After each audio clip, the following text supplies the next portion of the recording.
यह कहानी है एक साधु और एक कुंवारी लड़की की। यह एक खौफनाक जंगल की दास्तान है, जहाँ एक बूढ़ा साधु कैलाश अपनी झोपड़ी में रहता था। इस कहानी की असल शुरुआत तब हुई जब एक रात शिद्दत तूफानी बारिश हो रही थी। हर तरफ घना अंधेरा छाया हुआ था। आसमान से बिजली जोर जोर से कड़क रही थी और जंगल में खौफनाक सन्नाटा था। साधु कैलाश अपनी झोपड़ी में बैठा था। दरवाजा मजबूती से बंद कर रखा था ताकि बारिश और तूफान की शिद्दत से बच सके। अचानक उसकी झोपड़ी के दरवाजे पर दस्तक हुई। साधु हैरान हो गया कि इतनी रात को कौन आ सकता है इस जंगल में। उसने हिम्मत करके दरवाजा खोला तो देखा कि एक हसीन और नौजवान कुंवारी लड़की बाहर खड़ी है। उसके कपड़े बारिश में पूरी तरह भीग चुके थे और उसके जिस्म की हर तराश वाजह हो रही थी। जवानी उआ पर थी। साधु ने लड़की से पूछा, ये लड़की तुम कौन हो और इस खौफनाक जंगल में इतनी रात गए और ऐसी शिद्दत बारिश में यहाँ क्या कर रही हो। वह लड़की का पहाड़ी लहजे में बोली, बाबा जी मैं इस जंगल के साथ वाले गांव में रहती हूँ। मैं बहुत डर चुकी हूँ। फिर वह कंपते लहजे में कहने लगी, मेरे पीछे कुछ लोग पड़े हैं। वह मुझे मारना चाहते हैं। बराह कर्म मुझे बचा लीजिए। साधु ने लड़की को फौरन अंदर बिठाया और तसल्ली दी। फिर बूढ़े बाबा ने इस कुंवारी लड़की से इसकी पूरी कहानी पूछी। लड़की ने कंपते हुए जवाब दिया, मैं गांव के राजा की बेटी हूँ। माँ बाप इस दुनिया से जा चुके हैं। जब से मेरे माँ बाप इस दुनिया से गए हैं तब से यह लोग मेरी खूबसूरती पर मरते हैं। यह लोग मुझे पकड़कर मेरी इज्जत लूटना चाहते हैं। मेरे जिस्म को नापाक करना चाहते हैं। मैं अपनी इज्जत बचाकर आपके पास भाग आई हूँ। बूढ़ा साधु लड़की की बातें बड़े गौर से सुन रहा था। वह सोचने लगा, यह लड़की कोई और राज भी छुपा रही है। इसके आने के पीछे कोई और मकसद तो नहीं है। साधु और वह कुंवारी लड़की झोपड़ी के अंदर बैठे थे। एक कोने में दिया जल रहा था जिसकी मध्यम सी रोशनी थी। बाहर तेज बारिश और तूफान था। हर तरफ अंधेरा ही अंधेरा था। बूढ़ा साधु सालों से टहा रह रहा था, मगर आज उसकी झोपड़ी में इंतहा की हसीन और जमीन लड़की मौजूद थी।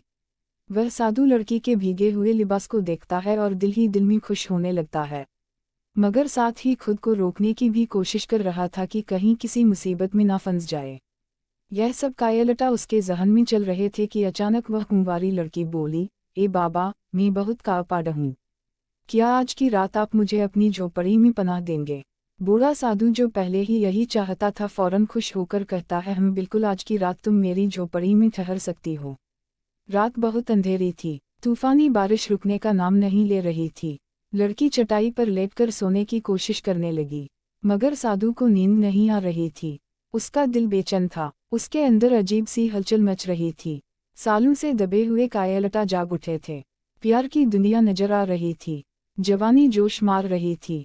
वह दिल में सोच रहा था, यह रात कैसे गुजरेगी, मैं क्या करूँगा। साधु खुद को संभालने की कोशिश करता है, आंखें बंद करके सोने की कोशिश करता है, मगर उसे कहाँ नींद आनी थी। यह सब कुछ देखकर उसका दिल मजीद बेकरार हो गया। साधु का दिल जोर जोर से धड़कने लगा क्योंकि उसके जज्बात जाग चुके थे। अचानक किसी के रोने की आवाज़ आई। साधु चौंक गया और जल्दी से उस लड़की के पास गया। उसने देखा कि वह लड़की रो रही थी। साधु ने पूछा, ए लड़की क्या हुआ, तुम क्यों रो रही हो। लड़की ने डरते हुए जवाब दिया, मेरे साथ कुछ ऐसा हुआ है जो मैं किसी को नहीं बता सकती। यह सुनकर साधु हैरान रह गया और बोला, ऐसी क्या बात है जो तुम मुझसे नहीं कह सकती। आखिर कौन सा राज छिपा रही हो तुम। वह लड़की कंपते हुए बोली, मैं कोई अच्छी लड़की नहीं हूँ। मैं एक बुरी लड़की हूँ। मैं अच्छे काम नहीं करती। मैं बहुत प्यासी हूँ। फिर उसने एक ऐसी बात कही कि साधु का खून ही खौल गया। वह साधु की तरफ देखकर बोली, मैं कोई आम लड़की नहीं हूँ। मैं एक भटकी हुई आत्मा हूँ। यह सुनते ही साधु के जिस्म में कपकपी तारी हो गई। उसके पैरों तले जमीन निकल गई। वह डर के मारे घबराकर बोला, अगर तुम एक रूह हो तो मैं यह कैसे यकीन से मान लूँ, इसका मतलब क्या है।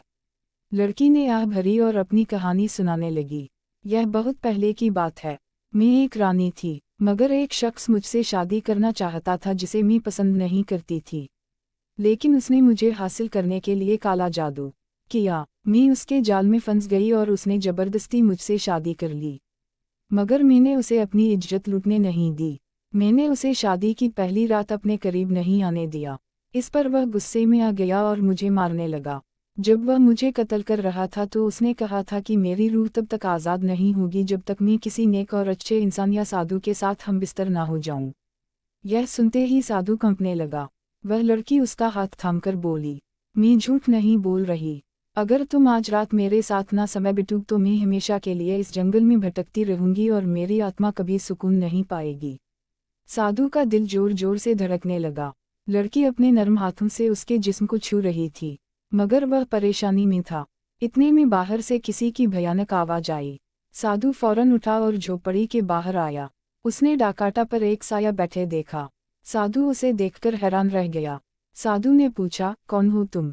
वह साया आहिस्ता आहिस्ता उसकी तरफ बढ़ने लगा। साधु ने पलटकर झोपड़ी के अंदर देखा, मगर वह लड़की खामोशी से खड़ी थी। उसने कोई जवाब नहीं दिया। साया उसके करीब आया और गानाडा आवाज में बोला, मैं वही हूँ जिसने तुम्हारे पास इस लड़की को भेजा है। यह वही साया था जिसने काला जादू करके इस लड़की को कैद कर रखा था। वह साया जोर से हंसने लगा और बोला, साधु तुम मेरे जाल में फंस चुके हो। अब तुम भटक चुके हो। साधु ने कहा, तुम्हारा काला जादू मुझ पर असर नहीं करेगा। तुमने क्या सोचा था कि मैं एक हसीन लड़की को देखकर भटक जाऊंगा? हरगिज नहीं।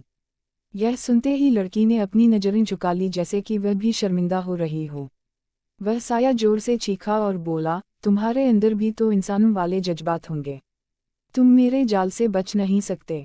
साधु ने आंखें बंद की, अल्लाह का नाम लिया और फिर आंखें खोलकर बोला, ये शैतान, मैं तुम्हारे फरेब में कभी नहीं आ सकता। लड़की की आंखों में आंसू आ गए। वह भी सोचने लगी, मैं यह क्या कर रही थी? क्या साधु इस साये को शक्ति दे पाएगा? क्या वह लड़की अपनी कैद से आज़ाद हो सकेगी, या फिर यह काला जादू सब पर भारी पड़ेगा? साधु ने अपनी आंखें बंद कर ली और सोचने लगा, आखिर मैं इस मुश्किल से कैसे बच सकता हूँ? ऐसा क्या करूँ? फिर साधु ने आंखें खोली और उस लड़की से कहा, तुम अपने अंदर झांककर गौर करो कि तुम क्या करने वाली थी। मैंने एक अरसे से किसी बुरे काम की तरफ नज़र नहीं उठाई। फिर तुम क्यों मेरी मेहनत बर्बाद करना चाहती हो? अपने आप को संभालो और सोचो कि तुम क्या कर रही हो। यह सुनकर वह साया जोर से हंसा और बोला, साधु, अब बहुत देर हो चुकी है। लड़की ने साधु की तरफ देखा और आहिस्ता से कहा, मुझे कुछ नहीं मालूम कि सही क्या है और गलत क्या। मैं सिर्फ इतना जानती हूँ कि मेरी रूह को सुकून मिलना चाहिए और आज़ाद हो सकूं किसी भी तरह। साधु ने नरमी से कहा, तुम्हें अपनी रूह के लिए नहीं बल्कि खुद के लिए जीना होगा। यह जंग तुम्हें खुद लड़नी होगी। साधु की बात सुनकर वह लड़की चौंक गई। उसने गहरी सांस ली और कहा, तुम बिल्कुल सही कह रहे हो। यह जंग सिर्फ मेरी है और मैं खुद लड़ूंगी।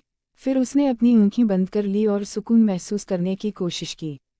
उसी लम्हे साया धाक से बोला, क्या तुम मुझे शक्ति देने के लिए तैयार हो? लड़की ने मजबूत लहजे में कहा, हाँ, मैं तुमसे लड़ने के लिए तैयार हूँ। तुम भी तैयार हो जाओ। फिर उसने आहिस्ता आहिस्ता अपना हाथ उठाया और उस साये को पकड़ने की कोशिश की। जैसे ही उसने साये को छुआ, तेज हवा चलने लगी और साया हवा में उड़ने लगा। वह साया खुद को बचाने के लिए तड़पने लगा, मगर अब उसका बचना नामुमकिन था। लड़की ने हिम्मत से उस साये को नेस्तनाबूद कर दिया। जब सब कुछ खत्म हो गया तो उसने आहिस्ता से अपनी आंखें खोली और अपने सामने साधु को पाया। उसकी आंखों में शामिंदगी थी और उसे एहसास हो गया था कि वह अच्छा नहीं कर रही थी। वह साधु के कदमों में गिर पड़ी और बोली, मुझसे बहुत बड़ी गलती होने वाली थी मगर आपने मुझे बचा लिया। मैं दिल से आपकी शुक्रगुजार हूँ। साधु मुस्कुराया और बोला, कोई बात नहीं, अब तुम यहाँ से जा सकती हो। लड़की ने सिर झुकाया, आंखों में आंसू लिए और खामोशी से उस जंगल से निकल गई। हमेशा के लिए उसकी रूह आज़ाद हो गई।